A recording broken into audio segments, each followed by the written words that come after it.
The rain had only just stopped when Clara Hayes stepped out onto the porch of her grandmother's cottage, a thin shawl pulled tight around her shoulders. The small house sat at the edge of town, its white paint faded with age, the garden neatly trimmed by her own hands. To anyone passing by, it looked ordinary, but to Clara it was both sanctuary and cage. At 21, she still lived as if she were a girl under watchful eyes, her grandmother's rules woven into every part of her life. Church on Sundays, chores in the mornings, respectful words to strangers, and most of all, stay away from men who promise more than they can give. Her parents' absence lingered like a ghost in every corner. They had been gone for so long now, an accident when Clara was only a child, that she could barely remember the sound of their voices. What she remembered most was the silence afterward, and the firm, unyielding presence of her grandmother who became both guardian and warden. That loss had carved her into something fragile, someone who looked at the world with cautious eyes. Clara's days followed a quiet rhythm. In the mornings, she walked down the cobbled lane to the old bookstore where she worked part-time, a place that smelled of paper and dust, where every shelf seemed to whisper secrets of lives she had never dared to live. She loved the way the sunlight fell through the shop's tall windows, turning the dust motes into gold. She loved the quiet, too. The kind of quiet where no one expected her to be anything other than invisible. When customers came, she lowered her gaze, spoke softly, and wrapped their purchases carefully with twine. She never lingered in conversation, though sometimes she caught herself longing to. It wasn't that she lacked curiosity about the world. Clara dreamed of studying art one day, of painting with colors brighter than anything this small town could hold. At night in the attic she called her studio, she sketched on scraps of paper by candlelight, landscapes of places she had never seen, faces of people who existed only in her imagination. But those drawings were secrets, tucked away before dawn, because her grandmother had told her again and again that dreams were luxuries people like them could not afford. Her innocence had become her armor. She wore it like a shield, pretending it kept her safe, but in truth it kept her locked away. She had never been kissed, never held a man's hand in affection. When her friends whispered of stolen moments behind the church or dances by the lake, she listened with a mixture of fascination and fear. To her, intimacy was something dangerous, unpredictable, something that could shatter the fragile order of her life. One gray afternoon at the bookstore, while arranging a stack of leather-bound novels on the counter, Clara caught the sharp, hushed voices of two women near the back shelves. She froze, instinctively tuning her ears. "Have you heard?" one of them whispered. "Alexander Drake has returned." Clara stilled, her fingers tightening on the spines of the books. The name spread through the air like smoke, curling into her thoughts. "They say he's richer now than he ever was," the other replied, her tone laced with awe and a little fear. 38, still unmarried, and no one knows why he came back to this place after all these years. "I saw him last night," the first woman said breathlessly. Tall, broad-shouldered, with hair dark as ink and streaks of silver at the temples, he looked at me once and I swear my heart stopped. Clara's pulse quickened as she listened, though she could not explain why. Alexander Drake.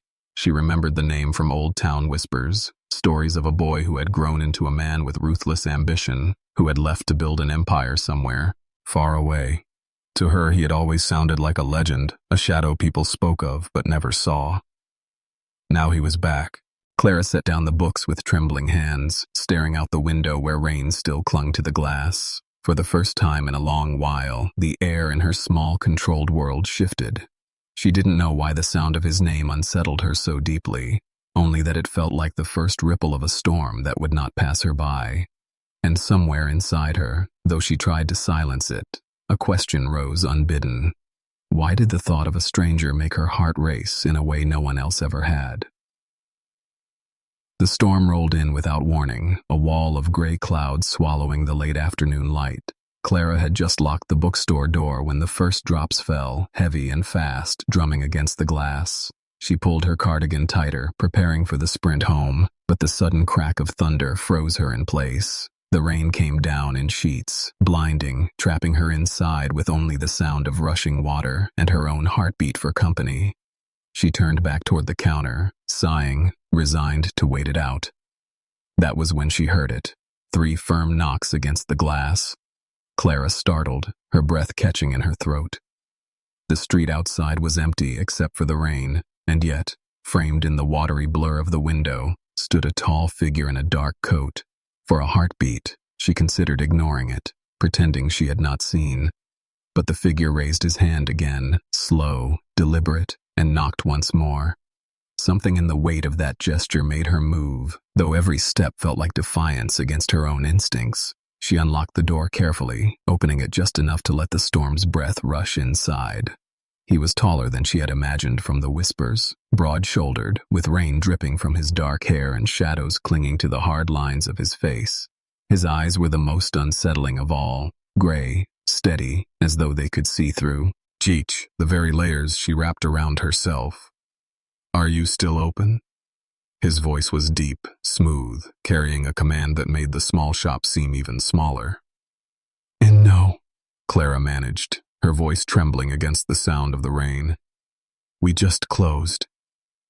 For a moment he said nothing. He simply looked at her, gaze traveling over her face in a way that felt both searching and dangerous. Then, without asking, he stepped inside, the scent of storm and something musky following him. She moved back instinctively, giving him space, though he filled the room with his presence. "You're Clara Hayes," he said, and it wasn't a question. The sound of her name on his lips made her shiver. "How do you—" "I remember your family," he interrupted quietly. "Your parents, and your grandmother still lives out by the fields." Clara swallowed hard. Few people mentioned her parents anymore. Fewer still did so with the kind of certainty he carried. He spoke as though he had been watching from the shadows all these years. "I'm Alexander Drake."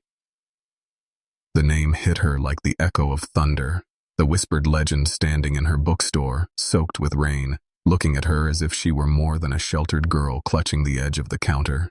She wanted to run. She wanted to demand why he was here, why he knew her name, why the air between them felt charged with something she could not name, but her voice betrayed her, thin and small. "What do you want?" For the first time his expression shifted, something like amusement flickering in his eyes, though it was gone as quickly as it came. He reached into the inner pocket of his coat and placed a simple ivory card on the counter. His fingers lingered there for a second too long, the silence between them weighted with unspoken meaning. "If you ever need anything," he said softly, almost like a warning, almost like a promise, "call me." Before she could speak again, he turned and left, disappearing back into the storm as quickly as he had come.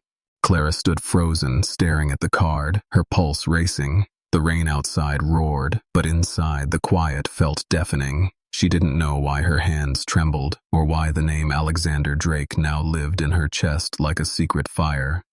All she knew was that the storm outside was nothing compared to the one that had just been set loose inside her. The card lay on her bedside table like a forbidden object, its ivory surface glowing faintly in the moonlight that filtered through the thin curtains. Clara had stared at it for days, unable to bring herself to throw it away, yet terrified to touch it. Alexander Drake's name was written in sharp black letters across it. No phone number, no address, only a symbol etched in the corner, a raven with outstretched wings. She could not decide if it was an invitation or a warning. Her grandmother had grown weaker in those same days, her cough rattling the silence of the small cottage, her hands trembling when she tried to lift the kettle. Clara hid her fear behind smiles and reassurances, but the truth haunted her each night when she sat awake in the attic, sketching frantically as if filling page after page with charcoal could delay the inevitable. Bills piled on the kitchen counter like enemies she had no weapons to fight. One evening, after the last candle had burned to its end, Clara found her grandmother sitting at the table, clutching her chest with a pale face. Panic seized her as she rushed forward, catching her before she fell. The old woman's breath was shallow, her body frail in Clara's arms. She managed only a few words between gasps. "Don't. Call the hospital. We cannot afford." But Clara was already dialing. The hospital lights were harsh, the air heavy with disinfectant, and the voices of doctors hushed but urgent. Hours later, the doctor spoke words that crashed over Clara like cold water. Her grandmother needed immediate treatment, expensive, relentless, and without it, there would be no hope. Clara nodded numbly, clutching the strap of her bag until her knuckles whitened, but inside she was breaking. When they returned home, her grandmother asleep in her chair, Clara sat alone in the dim kitchen. The clock ticked too loudly. Her eyes fell on the card again, still tucked in her bag, as if it had been waiting for this moment. She told herself no, told herself she could never. But desperation has a way of silencing even the strongest voices of conscience. Her fingers trembled as she lifted the card, tracing the raven's wings. She didn't know what she was expecting when she pressed the old rotary phone to her ear, but the line connected instantly, before the first ring had finished. "Clara," came his voice, smooth and deep, as though he had been waiting. She froze, the air caught in her throat. "How do you—" "I told you to call me if you ever needed anything," Alexander said, his tone calm, certain, leaving no room for her doubts. Her voice broke. "It's my grandmother. She's sick. The treatment, it costs more than we could ever." Silence stretched, heavy, and then he spoke with chilling precision. "I can take care of everything. The best doctors, the best treatment. She will want for nothing." Relief surged through her, but it lasted only a heartbeat, because then came the words that made her blood turn cold. "In return, I want one night with you."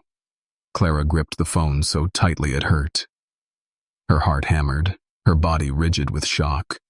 She tried to speak, but her lips formed only a whisper. "What did you say?"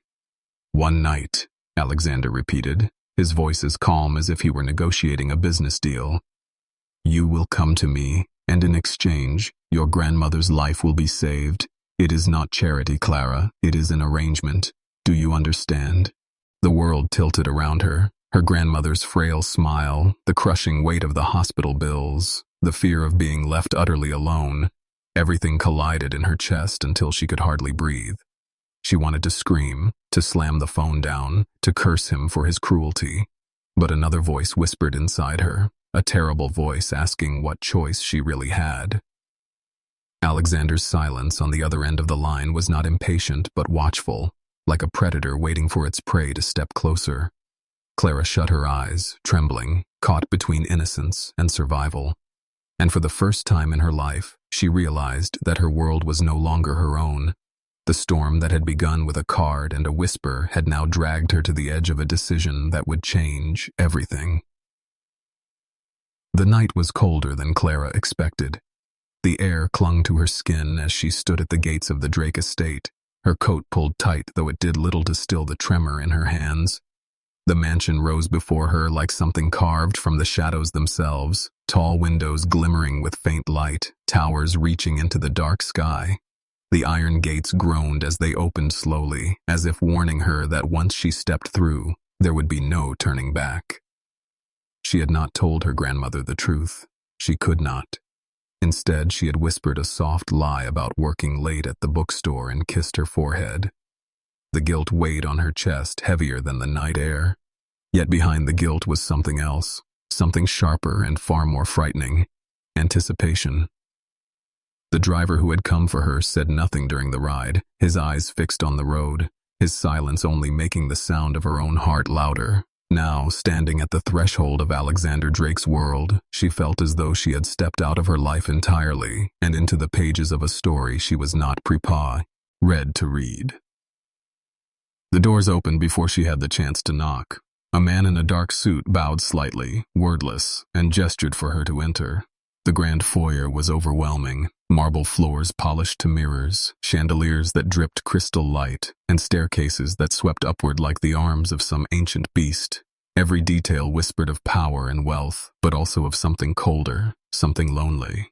And then she saw him. Alexander stood at the far end of the hall, his posture straight, his presence dominating the room more than any grandeur could.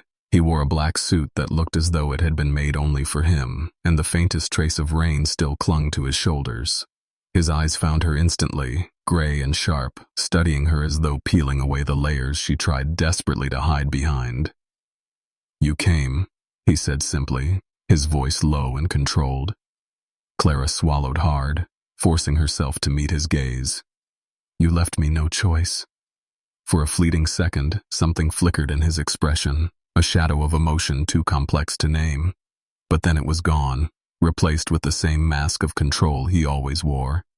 Follow me, he said, turning before she could gather her thoughts. She trailed after him, her footsteps echoing in the silence. The corridor was long, lined with portraits of unsmiling figures who seemed to watch her with cold, painted eyes. She wondered if they were his ancestors or ghosts of promises he had once made and broken. At the end of the hall, he stopped and turned to her. Before we continue, I want you to understand something. Nothing that happens tonight will be forced. Every step, every choice, it will be yours. You can walk away now, and I will not stop you. The words should have comforted her, but they only deepened the storm inside her. Because beneath his calm tone she sensed danger, not of violence, but of Chang. As if she stepped forward, she knew she would not walk out the same girl who had entered. Why me? The question broke from her lips before she could stop it. Alexander's gaze held hers, unflinching. Because you are different. Because when I look at you, I see something the world has not yet touched. And I want it, Clara. I want you. Her pulse raced, her breath shallow. The walls of the mansion seemed to close in, the chandeliers glinting like watchful stars. She thought of her grandmother's frail smile, of the life slipping away with every tick of the clock, and of the card that had brought her here. Slowly, with trembling hands, Clara stepped across the line between fear and surrender. Alexander's lips curved, not into a smile, but into something darker, something like victory and restraint tangled together. Then the night begins, he murmured, opening the door behind him. Clara drew in a breath and stepped into the unknown, unaware that this decision would unravel not just her innocence, but every secret Alexander Drake had buried in the shadows of his mansion. The room was unlike anything Clara had ever seen. Soft light flickered from candles set high in iron sconces, their glow reflected in the dark glass of tall windows.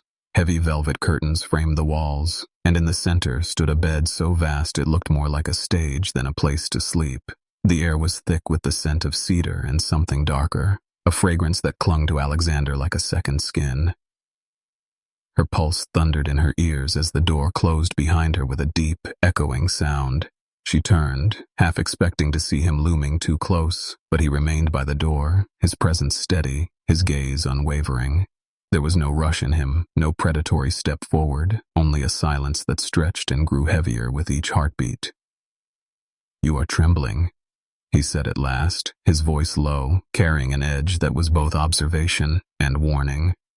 Clara's fingers twisted the fabric of her dress. You asked for me. I came. But I don't know how to be what. Do you want? The smallest shift crossed his face, almost a crack in the mask. He moved slowly, deliberate, each step a test of her courage. When he reached her, he didn't touch her at once. Instead, he lifted a strand of her hair and let it slip between his fingers, his expression unreadable. What I want, he said softly, is truth. No lies, no masks. Just you, as you are. That is more dangerous than anything else. His closeness unsettled her, but in a way that was not entirely fear. Something inside her, long buried, stirred. She hated the way her body betrayed her with shivers she couldn't control, hated that her heart sped not just from terror, but from something she dared not name. He led her closer to the fire, where shadows danced across his sharp features. Sit, he commanded gently, not as an order, but as though he were testing whether she would obey. She lowered herself onto the edge of a velvet chair, her hands clasped tight in her lap. For a long time, he said nothing. He poured wine into 2 crystal glasses, handing one to her. She hesitated before taking it, the stem trembling between her fingers. He did not drink until she brought it to her lips, as if waiting for her choice to guide his. The warmth of the wine spread through her chest, dulling the sharp edges of her fear but heightening her senses.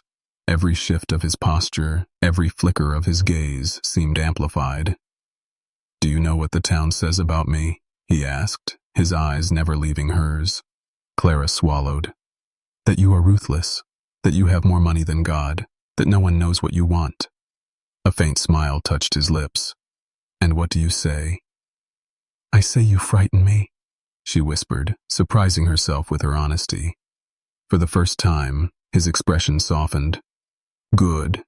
Fear keeps you awake, but it also blinds you. Tonight is not about fear, Clara. It is about discovery." He saw, set his glass aside and knelt before her, his hand hovering near hers but not touching. "You think innocence is weakness, but do you know what I see?" His voice dropped to a near whisper. "Strength, because it has survived in a world eager to destroy it." Her breath caught. No one had ever spoken of her purity as anything more than naivety. To hear it called strength unsettled her more than the darkness in his eyes.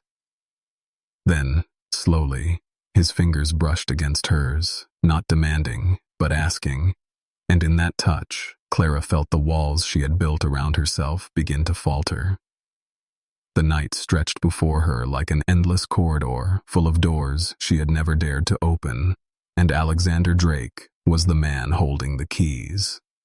What she didn't know was that his own doors were locked just as tightly, and if she stepped further into his world, she would unlock not only her innocence, but secrets that could shatter them both. The morning light spilled across the mansion in pale gold, but to Clara it felt harsher than the night before.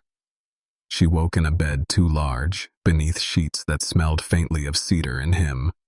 For a long time she lay still, listening to the distant hum of the house, her body alive with memories she both longed for and feared.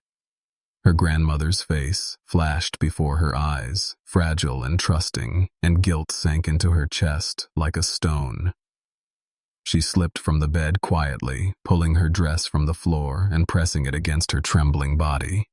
Every sound seemed amplified, the creak of the floorboards, the rustle of the curtains, each one a reminder that she did not belong here. She was still fastening the last button when the door opened. Alexander stood there, already dressed in a charcoal suit, his presence filling the room as if the night had not changed him at all. He studied her silently, his gaze unreadable. "You are leaving without breakfast," he said, his tone even, though his eyes lingered on her flushed cheeks. Clara straightened, forcing herself to meet his gaze. "I need to go home. My grandmother will be worried." He nodded once, stepping aside to let her pass, but as she walked past him, he spoke again, softer this time. "The doctors have already been called. Her treatment begins tomorrow. Everything has been arranged." Clara froze, her breath catching. Relief washed through her, fierce and overwhelming, but behind it lurked something colder. His words sounded final, binding, as if invisible threads had already wound themselves around her. At the front of the house, the driver waited, the car gleaming in the early light. She climbed inside, her heart pounding, and as the gates closed behind them, she dared a glance back. Alexander stood on the steps, his hands in his pockets, watching her go with the stillness of a man who had already decided the next move in a game she did not know she was playing. Back at the cottage, her grandmother was in her chair by the window, a knitted blanket over her knees. She smiled faintly when Clara rushed in, pressing her forehead against her wrinkled hands. "Where were you, child?" Clara lied. She said she had been working late at the shop, that the storm had kept her, but she felt her grandmother's eyes on her, searching, almost knowing. That night Clara lay awake, the card still tucked in her drawer, Alexander's name burning in her mind.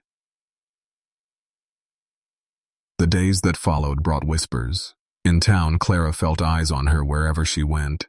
She heard the murmurs at the market, in the bakery line, even in the church pews. People spoke her name with his, their voices dripping with curiosity and judgment. They say he paid off her debts. They say she spent the night at the mansion. They say innocence does not last forever. Clara kept her head high, but inside she burned with shame and confusion. She told herself she had done it for her grandmother, that nothing else mattered, yet at night she could not banish the memory of his touch, the way his voice had softened and he whispered her name. And then, one evening at the bookstore, as she shelved novels in the quiet back corner, she heard it again, those whispers. Two women speaking low, unaware that Clara was only steps away. Alexander Drake has been seen walking the grounds at night. They say he talks to no one, but the servants swear he is hiding something in the west wing of the mansion. Something or someone, the other replied, her voice laced with thrill. Clara's hand faltered on the spine of a book. Her pulse quickened. She tried to steady herself, but curiosity clawed at her chest. What secrets did that house hold? What truths did Alexander keep locked away in those darkened halls? And why, when she thought of the forbidden West Wing, did she feel the same pull that had brought her to his door in the storm? The same dangerous pull that whispered her story with Alexander Drake was far from over. The West Wing haunted her thoughts. Clara tried to busy herself with work at the bookstore, tried to focus on her grandmother's treatments beginning at last. But at night she would wake with the image of those locked doors pressing against her mind. The mansion had seemed alive, every corridor whispering secrets, and she could not shake the memory of how Alexander's eyes had darkened when he warned her not to wander. One afternoon, while sorting through a delivery of books, Clara overheard a conversation that made her blood run cold. Two men stood near the front counter, unaware she was within earshot. "They say no servant is allowed past the chain in the West Wing," one whispered. "Not even Mrs. Carter, and she's been with him 20 years. The other chuckled, low and uneasy. "I heard worse, that sometimes, late at night, a woman's voice can be heard coming from behind those locked doors, a voice that shouldn't be there." Clara's heart thudded painfully. She forced herself to keep stacking books, yet her hands shook so badly the pile toppled. The men turned, startled, and quickly left without finishing their hushed gossip. She knelt to gather the scattered novels, but her thoughts spun. A woman's voice, hidden in the mansion.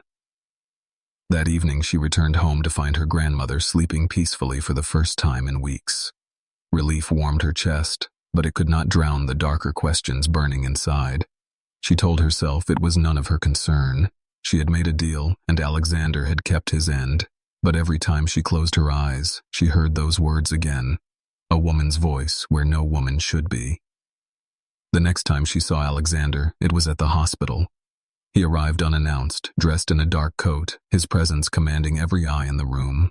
When he spoke with the doctors, his tone was calm, steady, but Clara noticed the way their posture shifted in respect, even fear. He was a man used to obedience, and the world bent itself to his will. Later, when they walked together down the quiet corridor, Clara dared to speak. "Why is the West Wing locked?" He stopped, his gaze snapping to hers with an intensity that made her breath catch. For a long moment he said nothing, his jaw tight, his eyes storm gray. Then, quietly, he answered, "Because some doors are not meant to be opened." It should have ended there. She should have accepted his warning and silenced her curiosity. But the way he said it, low and final, only deepened her need to know. That night, Clara could not sleep. The storm outside lashed at the windows, rain striking like 1,000 hands. She lay in bed, listening, until she thought she heard it, the faintest echo, as if carried on the wind. A voice, soft, feminine, drifting through her memory like a shadow. Her body went rigid.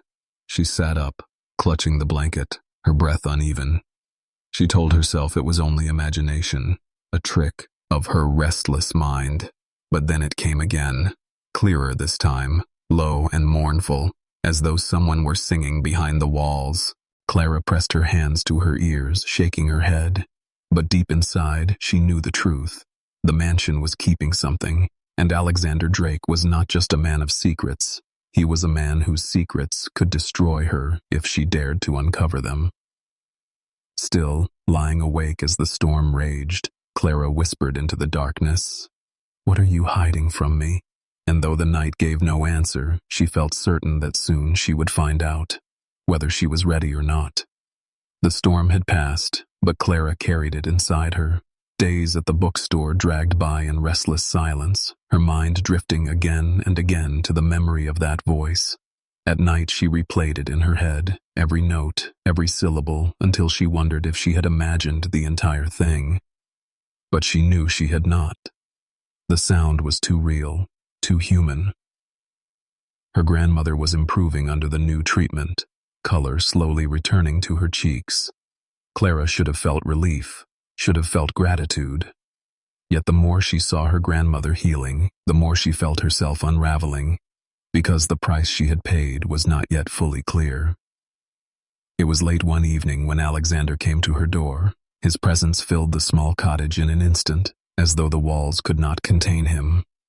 He spoke with her grandmother first, his voice surprisingly gentle, asking after her health, listening with the kind of patience that seemed out of place for a man whose name was spoken with fear in the town. Clara watched from the kitchen doorway, her heart tangled in confusion. When her grandmother finally retired to bed, Clara and Alexander were left alone in the small parlor. The lamplight threw shadows across his face, softening the hard edges but not hiding the intensity in his eyes. "You've been restless," he said quietly, almost accusingly. Clara stiffened. "How would you know?" "Because I notice everything about you," he replied, his gaze holding hers with unflinching certainty. "You've been wandering the halls at night. You've heard things." Her pulse stumbled. "Voices. I heard a woman's voice. Don't lie to me, Alexander." For the first time since she had met him, he looked away, his jaw tight, his silence speaking louder than words. She felt a surge of both fear and anger. "Who is she? What are you hiding in that locked wing?" His head snapped back toward her, his expression suddenly fierce. "Do not go near it again." The sharpness of his tone made her flinch, but beneath the anger she caught something else, something that unsettled her even more. Fear. "Why won't you tell me?" she pressed, her voice trembling but defiant. "Because the truth would change everything," he said, his voice low, each word deliberate. "And once you know it, you cannot go back to being who you are now." Clara's chest tightened. She wanted to run from the danger in his words, but at the same time she wanted to run toward it, toward him. The contradiction burned through her, tearing at the walls she had built her entire life. Silence fell heavy between them. Alexander reached out suddenly, his hand brushing hers with a touch that was both command and plea. His voice softened, breaking through the storm in her chest. "Do not mistake me, Clara. I am not protecting myself. I am protecting you." Her breath caught at the gentleness in his tone, but before she could respond, he released her and turned away, disappearing into the night as suddenly as he had come. Clara stood in the parlor long after the door closed, her hands trembling, her heart divided. She knew now with terrible certainty that the mansion's secrets were bound to her fate. And though Alexander tried to shield her, something inside whispered that the only way forward was through the very door he warned her never to open, and, deep in the silence of the house, Clara swore she could hear it again, faint and haunting, the sound of a woman weeping carried to her through the walls of her memory. The West Wing called to her like a forbidden prayer. Clara tried to resist, tried to drown her curiosity in work, in her grandmother's smiles, in the simple rhythm of ordinary days. But the memory of that weeping voice clung to her, pulling her back to the mansion in restless dreams. Every time she closed her eyes, she saw the chained doors, the shadows stretching behind them, and Alexander's warning echoing in her mind. One night, she could not fight it anymore. Her grandmother was asleep, and the cottage was wrapped in silence. Clara slipped from her bed, her heart racing, and made her way toward the mansion. The driver was surprised to see her but said nothing, as if her arrival had been expected all along. Inside, the mansion felt different at night, its grand halls hushed as though holding their breath. The air was colder, the chandeliers dimmed, the portraits along the corridor watching her with sharper eyes. She moved quietly, every step carrying her deeper into the unknown. And then she saw it. The chain stretched across the West Wing's entrance, gleaming faintly in the moonlight. Her fingers hesitated before reaching for it. The metal was cold, biting against her skin. She was about to turn back when she heard it again, soft, mournful. A woman's voice drifting from behind the locked doors. Not a whisper this time, but something closer to a lullaby. "Who's there?" Clara called, her voice trembling. The The sound stopped abruptly, silence slamming against her like a wave. She froze, her breath uneven. Then footsteps, slow, steady, approaching from the other side of the locked doors. Clara. The voice was not the one she had heard before.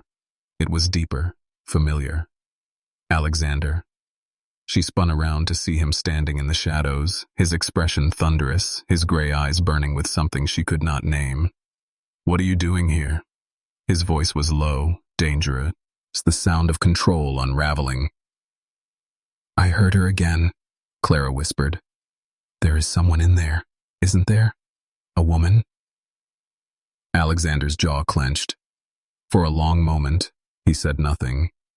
The silence stretched until she thought she would break. Finally, he stepped forward, closing the distance between them. His presence pressed down on her, heavy with authority, heavy with secrets. "You are not ready for the truth," he said. Her hands balled into fists. "I have a right to know. You made me part of your world. You tied my life to yours. If you are hiding someone in there..." "Enough," he cut her off, his voice like a blade. But Clara didn't flinch. She looked into his eyes and saw it, the shadow he tried to bury, the fear he carried like a wound, and beneath it, something more fragile. Pain. "You think I can't handle it?" she said softly, her voice shaking but firm. "But what terrifies you more is that I will know you. All of you." For the first time since their paths had crossed, Alexander looked unsteady. He stepped back, running a hand through his dark hair, his chest rising and falling as though he had been struck. "You don't understand," he muttered. "This isn't about me. It's about what connects us, about what binds you to me in ways you can't imagine." Clara's heart thudded, her fear now mingled with a terrible anticipation. "Then tell me." He stared at her, silent for a long time, before his lips parted. "The woman you hear, she is tied to your blood as much as she is tied to mine." The words landed like thunder in her chest. She wanted to demand more, but his eyes told her she had only glimpsed the surface of something vast, something dangerous. And in that moment, Clara realized that the secrets behind the West Wing's locked doors were not only Alexander's, they were hers too, and the truth waiting in the shadows could either bind them forever or tear him apart. The night felt alive, as though the walls of the mansion were listening. Clara stood frozen before Alexander, his words still echoing in her chest like a bell that would not stop ringing. "She is tied to your blood as much as she is tied to mine." Her throat tightened. What does that mean? Who is she? Alexander's jaw worked, his gray eyes flickering between resistance and resignation. He looked like a man standing at the edge of a cliff, knowing that one more step would expose everything he had fought to bury. "You were never meant to hear her," he said finally, his voice rough. "But you forced my hand. The truth will either break you or bind you to me in a way you can never escape." Clara's hands trembled, but she lifted her chin. "Then let it break me. I would rather live with truth than with shadows." For the first time, his mask cracked completely. He reached into his pocket and pulled out a heavy key, old and blackened with age. The sound of it striking the chain made her heart leap. He unlocked the barrier slowly, the metal groaning as though it resented being disturbed. Then he pushed open the doors of the West Wing.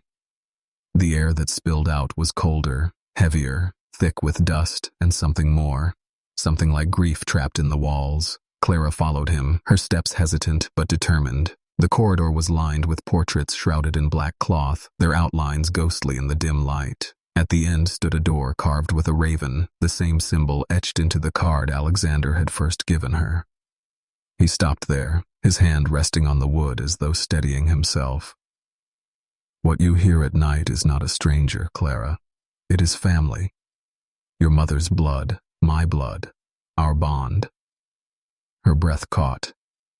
"My mother, she's dead. She died with my father." Alexander turned to her then, and for the first time his eyes held no shield, only raw truth. Not you, your mother, your mother's sister, your aunt. She has been here for years. Clara staggered back, the words striking like blows. That's impossible. I never had an aunt. My grandmother would have told me. Your grandmother tried to protect you, he said softly, pain tightening his voice. But the truth was buried. Your aunt was taken from the world, hidden here because of me, because of choices I made. And now, her blood calls to yours. Before Clara could speak, the door creaked open on its own. A faint melody drifted out, the same song Clara had heard in the dark, sung in a trembling, mournful voice.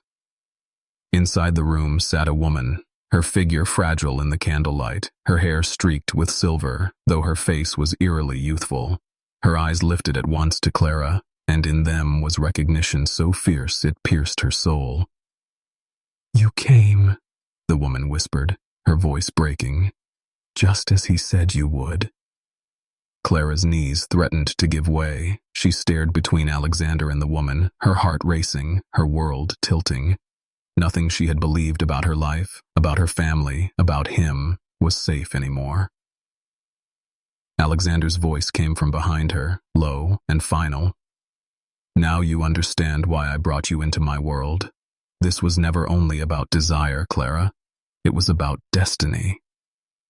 The woman's song dissolved into quiet sobs, and Clara realized with dread and wonder that her life had never truly been her own. She was bound to Alexander Drake by blood, by secrets, and by a past darker than she had ever imagined. And as the raven's shadow stretched across the room, Clara felt the terrifying certainty that her story with him was only beginning.